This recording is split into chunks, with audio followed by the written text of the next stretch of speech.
So good morning, everyone, and thank you for joining us this Sunday morning. I'm in a room with a lot of lovely people wearing masks, and I want to thank them for coming out. And for all of you at home in virtual world, I want to welcome you for this brief time together to merge in that field of love, the love that we all share. It's the one love, the one life.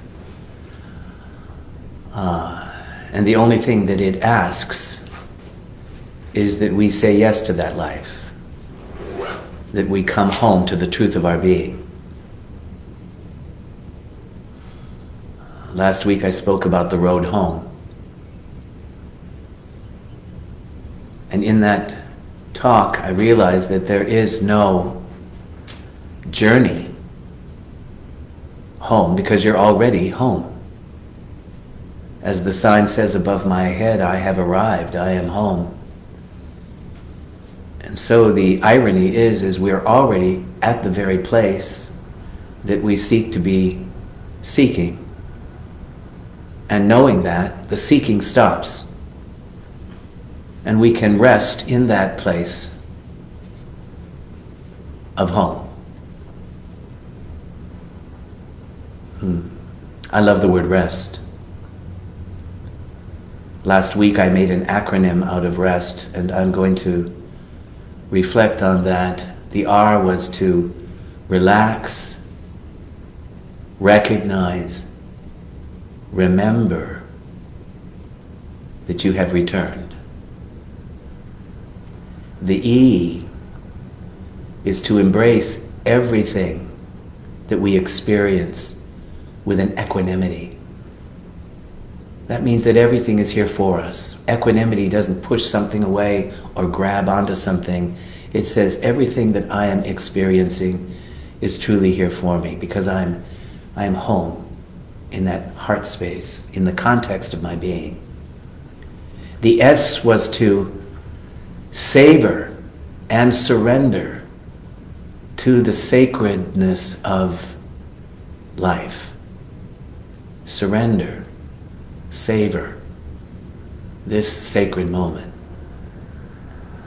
And then the T would be to taste and touch and treasure the truth that unhides itself from within.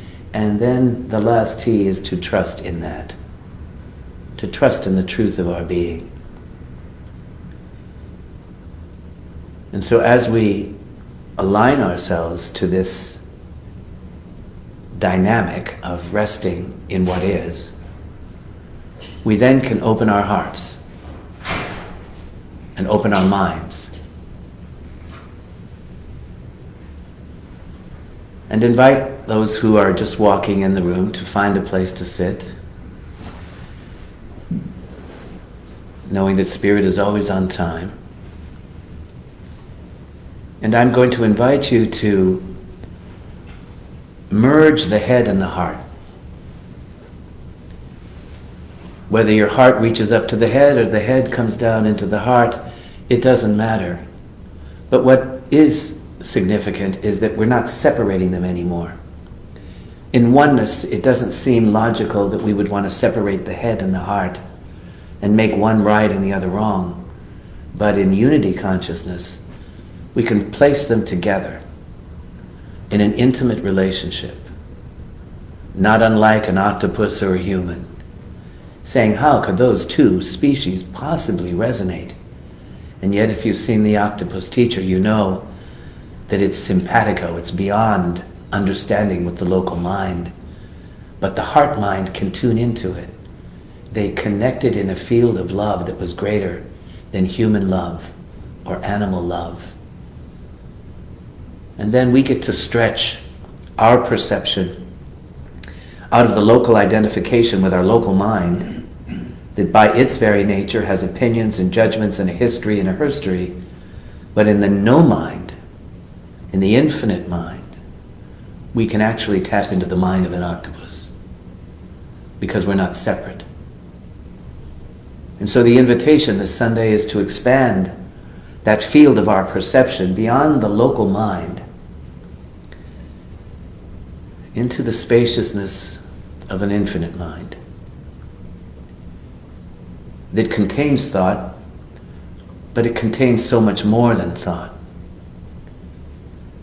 And so I invite you to move behind thought into that field of awareness, an awareness out of which all thought arises, but awareness that is not bound by our thoughts and opinions and judgments. And we sense a freedom because we've come home to this awareness of being. Last Sunday I concluded with a beautiful letter to the divine from a young man named Jeff Foster, who merged with the I am. I am man, I am woman, I am inside, I am outside.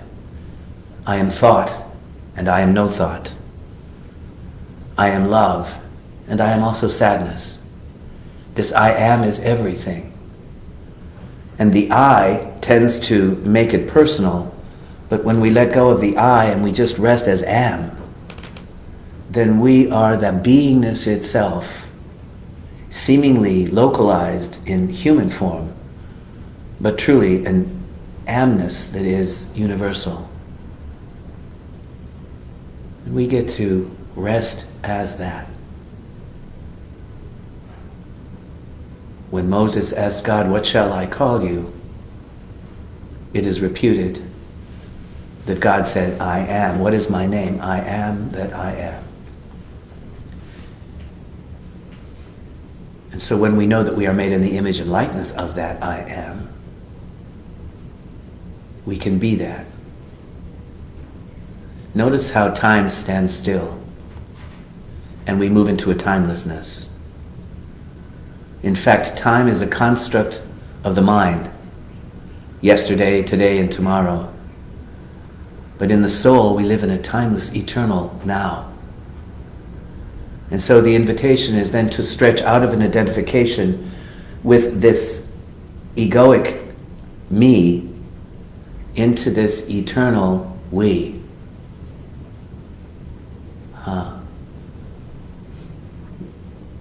Where time dissolves, and yet time does exist. So in this eternal now, the past can inform the present. In this eternal now, the future can inform the present. And we rest at that central point of the breath, which takes me into my exploration this Sunday morning of breathing in and breathing out. I invite you to put your attention on the breath.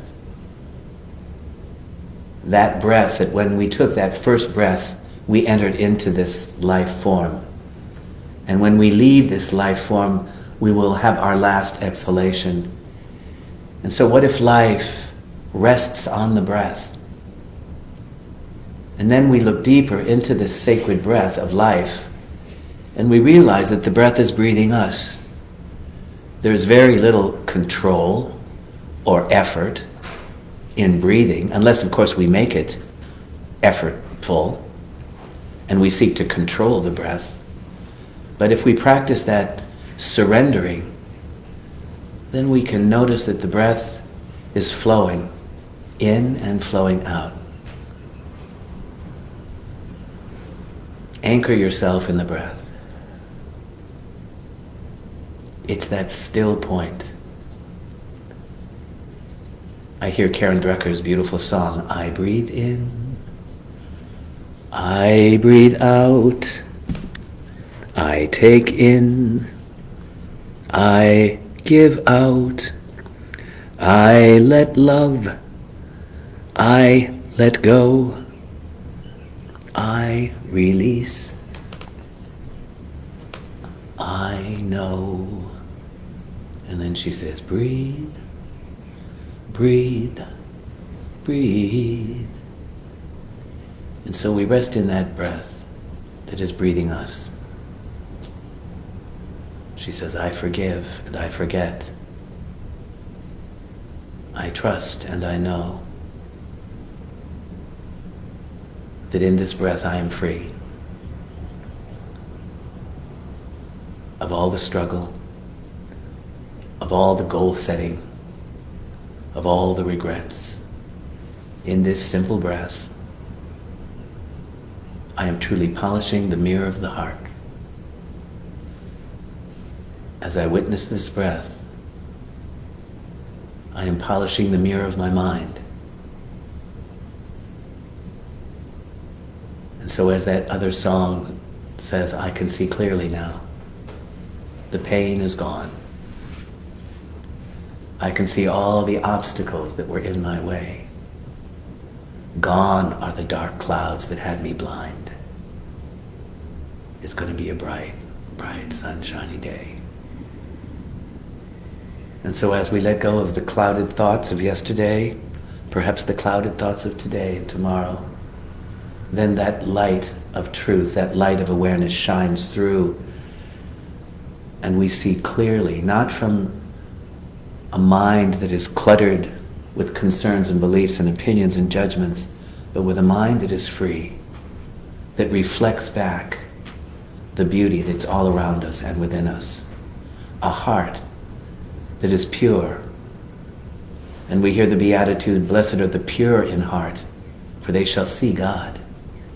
And so as we do this gentle business of cleaning the mirror of the heart and the mind, we can see clearly and we can love freely. Not bound by yesterday's concerns, but truly filled with possibility and hope that life will once again reveal its mystery and its beauty that's always there. And by means of this opening prayer, it's unhiding itself. It's showing itself to us yet again. As you prepare to enter into this dialogue this Sunday, I invite you to put your hands over your heart and make that connection to the sacred heart that's within you. What they call in Buddhism the bodhicitta, the heart-mind. And when you're ready to experience the intimacy of belonging to one another today, you can open your eyes and open your hands, and you can wiggle your tentacles like little octopus. Here you go. I'm so glad that some of you have turned on Netflix and watched the documentary, My Octopus Teacher. It's funny that something so humble as that documentary can have such an impact on the heart. For me anyway, because as I was watching that documentary, it was hard for me to watch the shark going after the little octopus, but yet it was so resilient that it had the strength to find its way home. It had the courage to reach out to another species that was interested. It had the courage to become intimate with a human being. And you know, it's not easy to become intimate with human beings, because human beings, by their very nature, I think lack deep commitment. But this fellow, whoever he was, showed up every morning without an oxygen tank, without a wetsuit, in the ice-cold waters. And even when he couldn't breathe and his breath was feigning, he didn't want to leave the tentacle that was embracing his finger, because there was such intimacy there. So the more that this beautiful documentary, you know, he had that relationship for over 300 days. And it's so funny, my partner, he loves to do research. Every time we're watching the TV, he's on his computer, and he wanted to find the longevity of octopus. I said, oh, put the computer down. No, octopuses live just 6 months. And I'm thinking, oh God, well, that octopus isn't going to be around long. And then when he's over 300 days, I say, this little octopus didn't follow the rules. She lived here longer than she was supposed to. And so what if we in the humans, we want to understand, the ego wants to control, wants to fix, but the soul just kind of surrenders into the mystery and allows it to unfold. And so this is kind of the place that I like to play in that mind that can stretch itself so that it doesn't feel limited by the local mind. Someone asked about context here and content. And I'm helping Lisa Ferraro with her Soul Call ministry. She's launching this new ministry in Columbus, Ohio. And she's asked people to come and mentor her.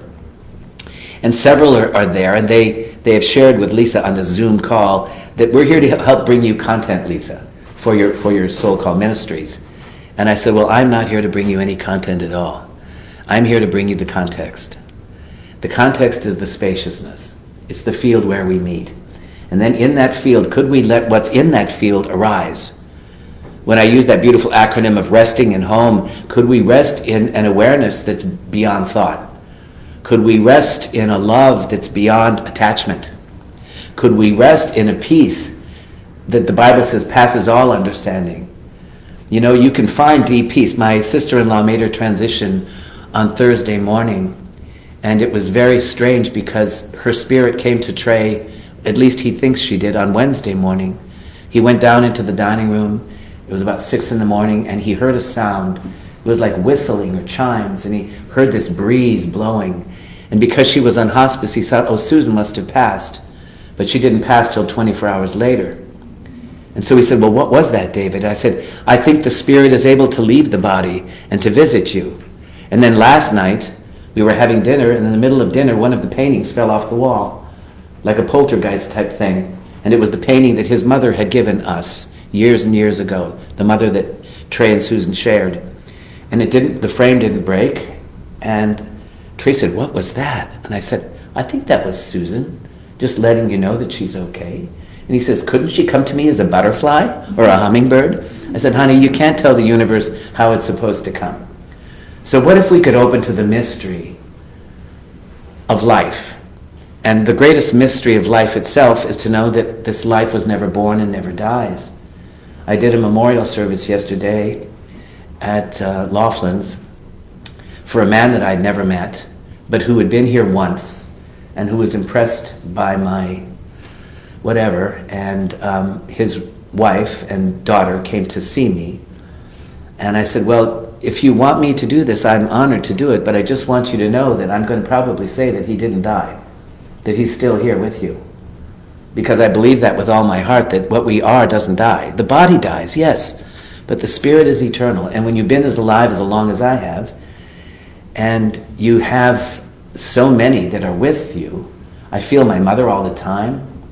I feel my father in his crazy sort of way. And I believe that we transmit one another to each other, just like the octopus and that human. I think she'll be with him. And I have this little dog who made her transition about a year ago, baby Speck, and I feel haunted by her presence. You know, my dog Bert, when she died, they were like this. And after she made her transition, everything about her seemed to transfer to him. He never chased a ball, not once in his life. He's 15 years old now. She makes her transition. She was obsessed with the ball. All of a sudden, we're walking around a baseball field, and Bert finds an old baseball. And he picks it up and he starts throwing it in the air. And Trey and I looked at each other, what the hell's going on? Bert's throwing the ball in the air. And we both said, Baby Speck used to do that. And Baby Speck, if you didn't throw the ball, she would take her nose and she'd push the ball right at you. I'm telling you to throw that ball. And what do you think Bert did? He put his nose down to the baseball and he shoved it right to Trey's feet. And I said, okay, here she is. I think I'm crazy. You're probably going to think I'm crazy. And so we threw the ball, and Bert chased it as if Baby Speck had stepped into his body. She let him use it. The other thing that happened was Baby Speck was terrified of thunderstorms. Every time we have one in Huntsville, she cowers and goes into the bathroom and hides under the sink. Bert could care less about thunderstorms. All of a sudden, the thunderstorms start to come. And where do you think Bert is? He's in the bathroom under the sink, shaking like a leaf. So I take Baby Speck's old thunder shirt out, and he comes waddling over, his tail between his legs, shaking like a leaf, and I wrap that thunder shirt around him just like I wrapped it around the baby, and he's at peace.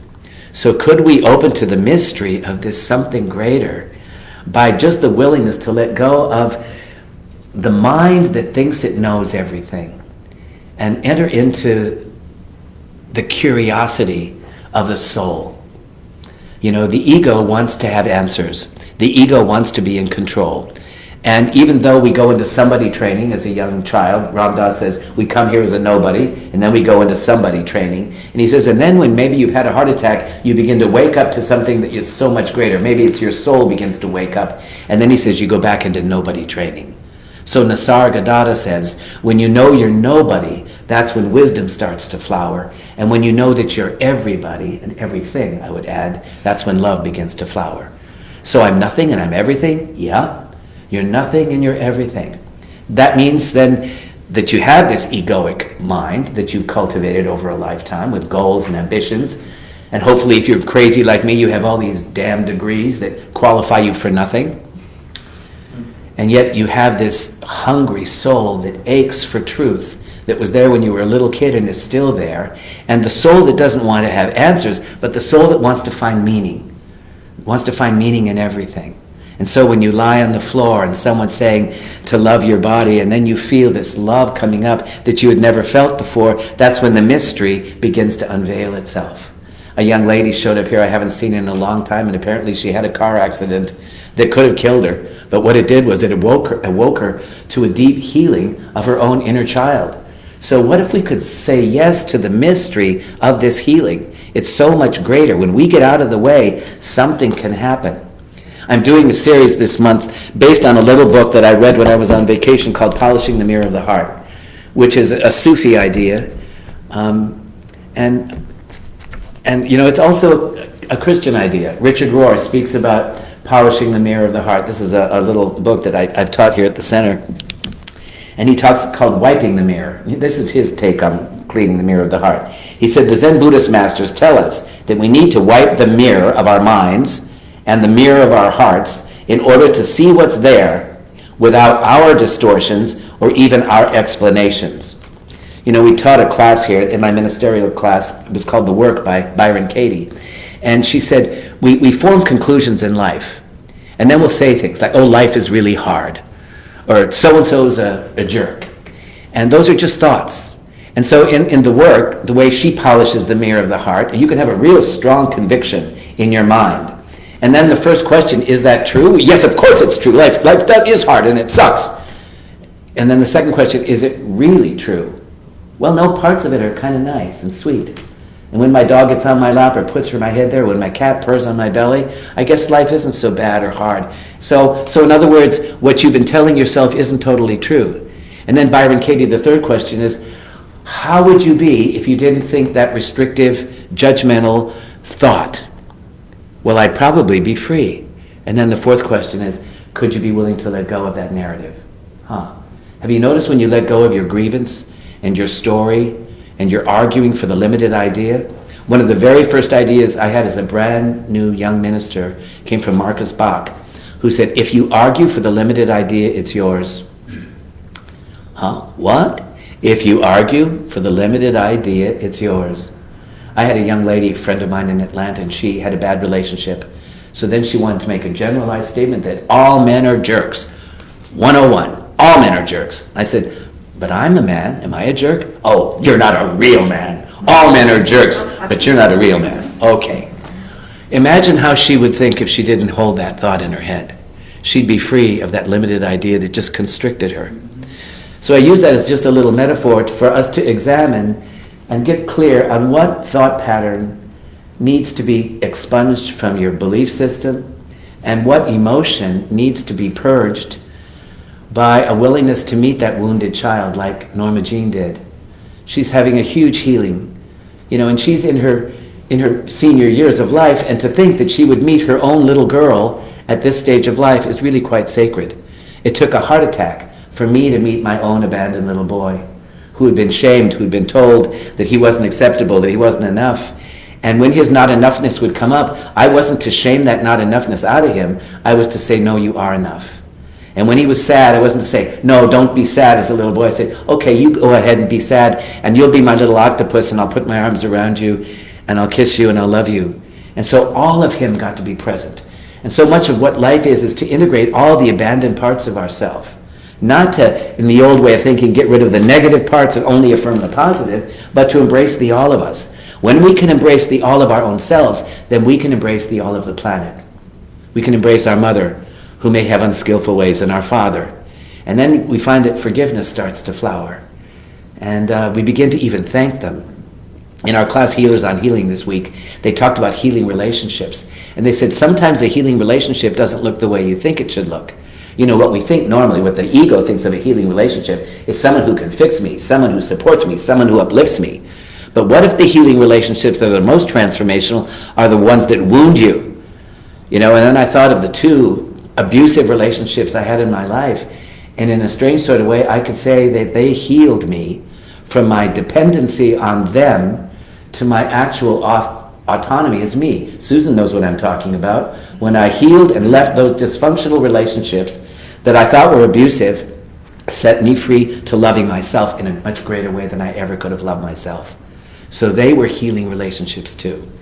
So back to polishing the mirror with Richard Rohr. He says mirror wiping, I love he calls it mirror wiping, is the inner discipline of calmly observing our own patterns, what we see and what we don't see, in order to get our demanding and over-defended egos away from the full control that they always want. The ego wants to be in control. It wants to have answers. It wants to fix everybody. It wants to tell people what they're doing wrong. So we need to notice when that arises within us, he says. It requires us to stand at a distance from ourselves and listen and look with a calm, non-judgmental objectivity. Last week I shared with you Ram Dass's take on the witness self.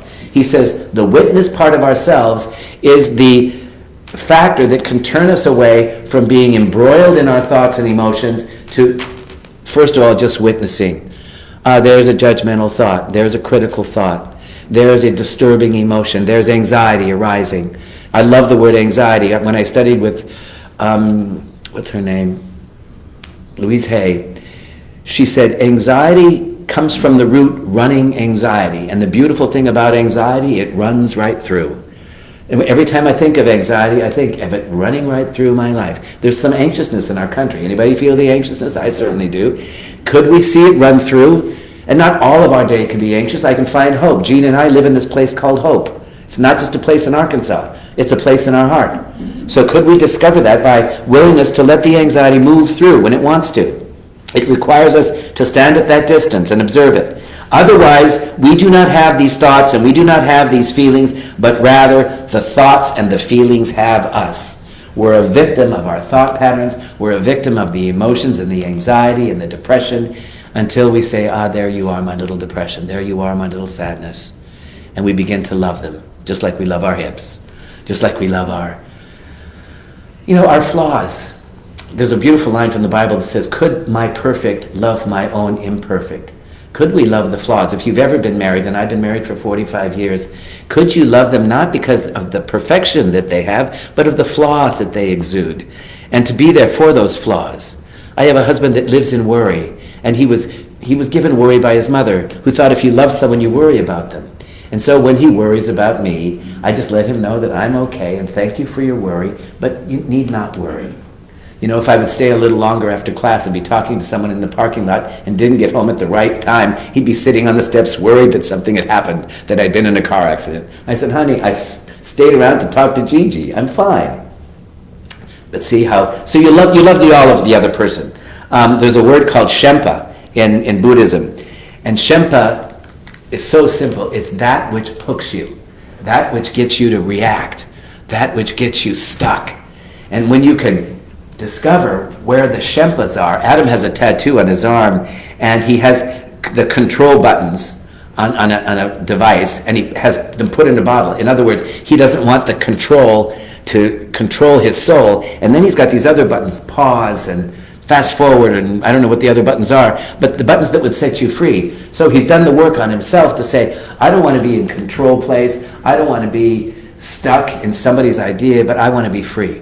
So could we do the work on ourselves long enough to be a part of the healing instead of part of the problem?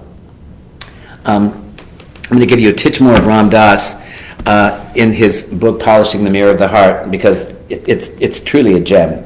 And I'm kind of honoring him this month since he recently made his transition, and there's a little chapter in here called Breathing In and Breathing Out, which is the title of today's talk. And so I used that months ago when I put the talk titles down. And so here's how Ram Dass expresses this. He talks about Aldous Huxley. Aldous Huxley wrote the book called The Perennial Philosophy, one of the greatest philosophers of all time. Aldous Huxley reminds us, here's his quote, the body, it exists in time. I would say the mind as well. The spirit always exists in timelessness. It's in that eternal place. And, he says, the psyche, or the soul, is an amphibious creature compelled by the laws of man's being to associate itself to some extent with its body. You know, we used to think we're a body with a soul. The greater awareness is that we're a soul, an eternal soul, that has a temporary thing called a body. So he says it's this amphibious creature that's compelled by the laws of its own nature to exist to some extent in the body, but it's also capable, if it so desires, the soul, of experiencing and being identified with the spirit. So he's taking us, Ram Dass, into this realization that what we are is a soul. And the soul that has a body, the soul that also exists within spirit, a soul that is eternal, and the invitation is to know ourselves as that eternal soul, the soul that was never born and never dies, and yet it comes into form for a period of time, and we have the capacity, with a mind and a body, to know this invisible part of ourselves. We're taking journeys in our satsangs on Wednesday night, and Glory Ji, I love how she does it in her rattle and drum, and she'll invite us to step out of the form into the formlessness. And you know who does that? The soul. The soul can take those journeys. The ego says, what? This is a bunch of hooey. I can't do this. But once you get into the soul that says, hey, bring it on. Let me experience the invisible part of me. And then let me come back into this visible part of me. And then inquire with an open mind what just happened there. And what happens is that we begin to expand into something so much greater. That's that everything that we all share. So here's Ram Dass's take on it. He says, your whole life becomes a meditation then. It's not just sitting on a meditation pillow, which we call a zafu.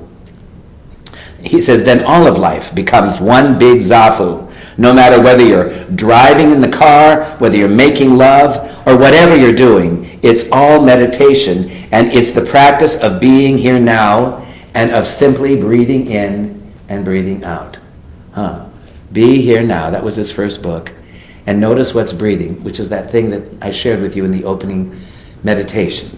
He says that when you meditate, and all of life is a meditation, he's saying, you begin to develop the power of your mind through concentration and through one-pointed awareness. He says, by following the breath, a simple act like following the breath, to breathe in and breathe out.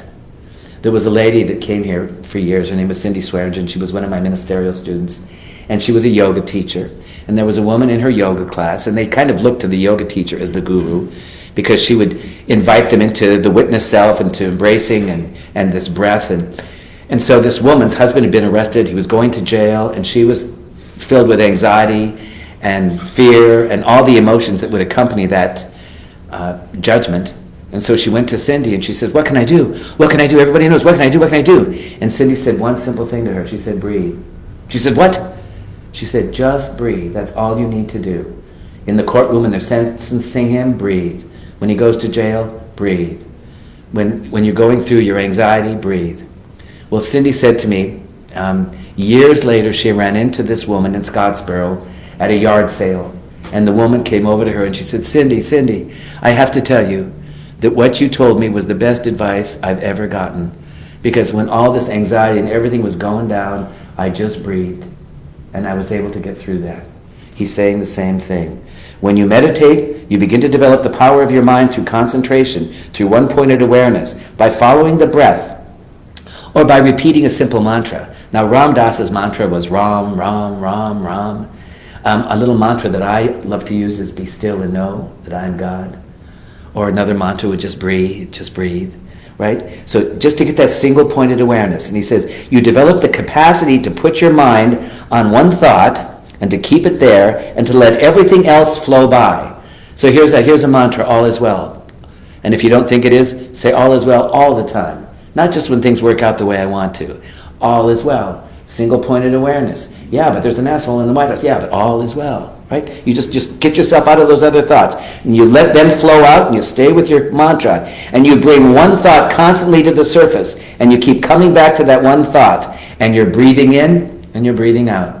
When I studied with Thich Nhat Hanh, and he taught us meditation, his simple technique for meditation was breathing in, I breathe in.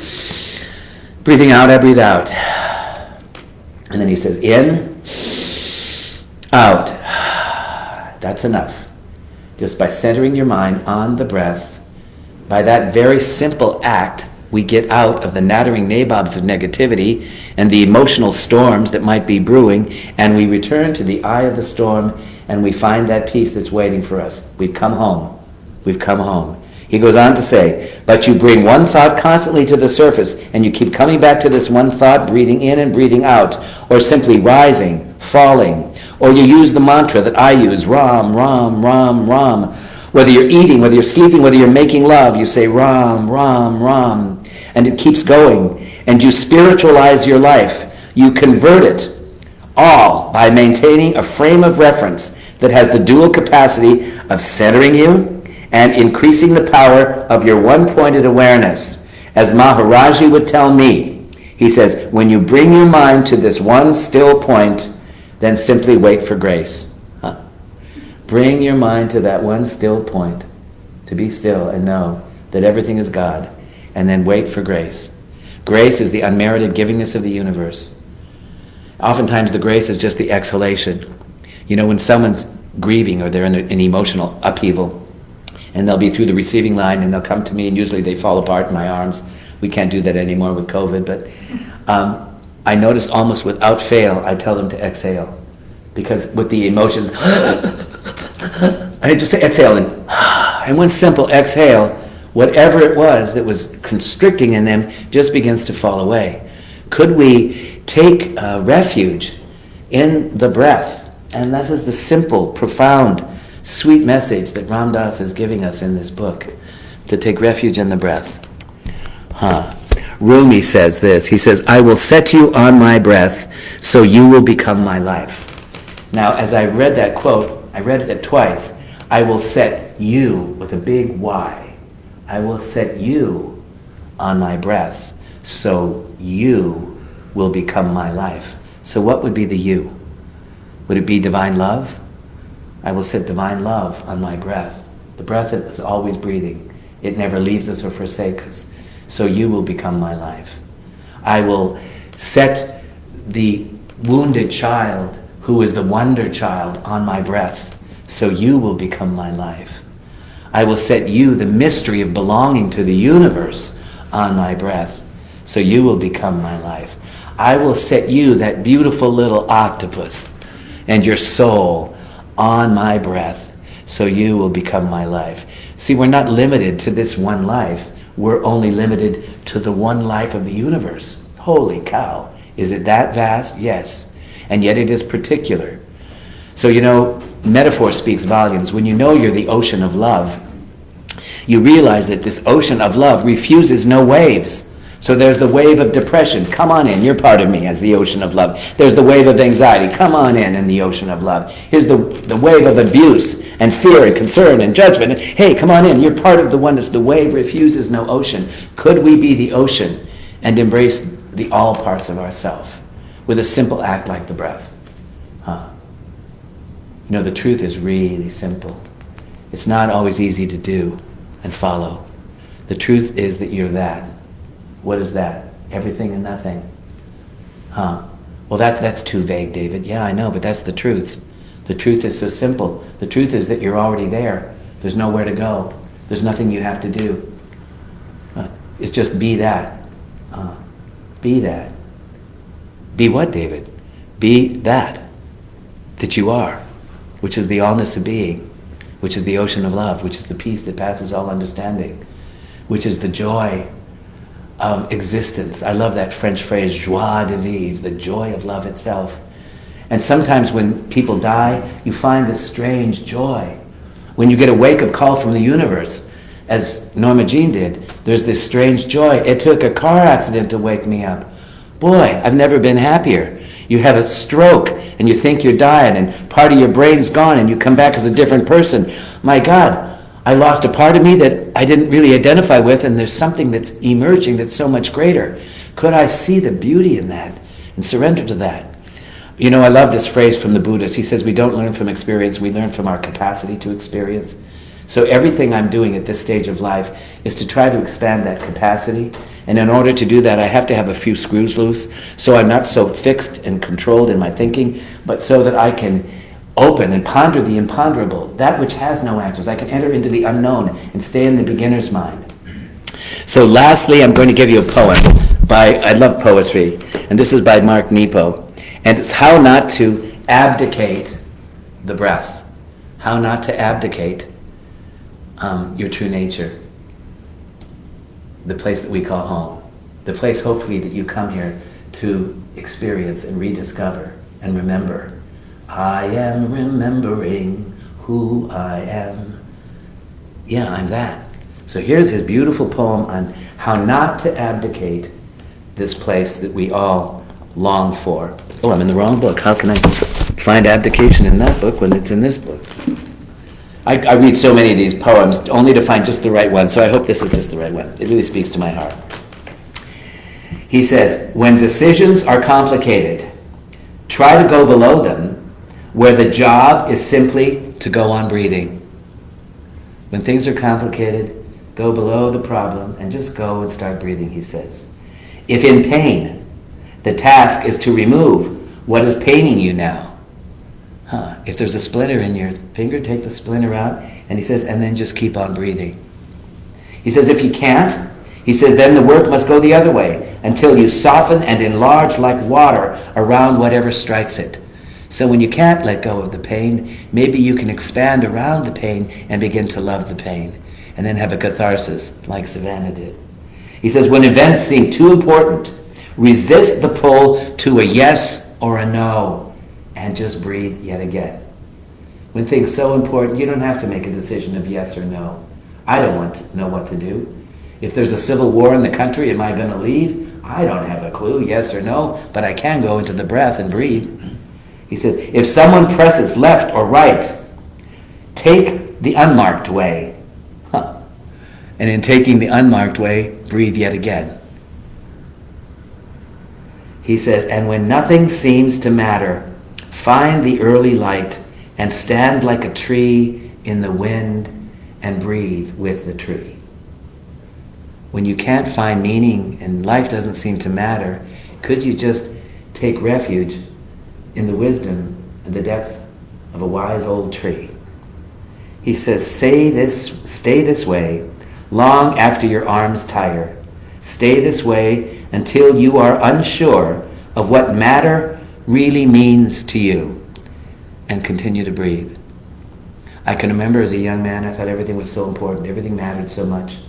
And there was a lady named Judith Heller in New York City. She says, David, it doesn't matter. It doesn't matter, David. No, it does matter. It really matters. David, it doesn't matter. It doesn't matter. Just wait until you get to that place. It really doesn't matter. And then pretend that you have roots like the tree. And be still yet again. And despite the urge to run away, and things will find that they are alive within you like the tree, and you simply go on breathing. You simply go on breathing like the tree. So let's just go into that awareness that he so beautifully evoked within our hearts. That we don't have to have the answers to life. And that when thoughts are confused or emotions seem turbulent, we can go below them to the breath, to that reassuring part of ourselves, and take refuge in it. And observe how it's always offering itself to us, like this gentle reminder that I'm here for you. And so as we invite our bellies to expand and for our chest to rise up, we feel the breath going as deeply as it wants to go. And then we don't cling to it and hold on to it. We can't be attached to it because we have to give it back to life. So we exhale and give it back to life. And we recognize that this is a natural flow that all creation has. The trees breathe. The birds breathe. Even the fish breathe through their gills. I believe this whole planet is alive with spirit, and it's the breath of God. In Hawaii they call it aloha, the breath of spirit. And they refer to the white man as the howlies, the ones that don't breathe. But we're going to prove them wrong. We're going to let that aloha consciousness breathe us. And the second spiritual tradition they have in Hawaii is ohana. Ohana is the family, the spiritual family. And I'm sitting in a room with my ohana, my sangha, and how important it is to find your ohana. and breathe with your ohana. And the third leg of their spiritual tradition is Ho'oponopono, which basically says, if there is a distorted thought, I have to thank it and forgive it and polish the mirror of my heart yet again and my mind and see it with a new light, not with a condemning, judgmental, critical eye, but to see it through the eyes of grace. And then we can receive the blessing of everything, even the things that are uncomfortable. So breathing in, we breathe in. And breathing out, we breathe out. In, out. And as Maharaji said, as we cultivate this still point of awareness, just wait for grace to arise. The unmerited givingness of life itself to its creation, and we are that creation. I invite you to place your hands over the Sacred Heart, the heart of the One, and join with me in this heart salutation to that sacred space that you have yet remembered and rediscovered within yourself by saying to this space that we all share, I honor you. I honor you. I respect you. I respect you. I love you. I love you. You are the deepest aspect of myself. You are the deepest aspect of myself. The beloved within me bows to the beloved within all. The beloved within me bows to the beloved within all. In this sacred space, we find oneness. In this sacred space, we find oneness. And so like a good little octopus, open your tentacles, open your eyes, and wiggle your tentacles because you have arrived. You are home in the ocean of love where there is no other. Thanks for your tithes, everyone. Stay safe. Go vote.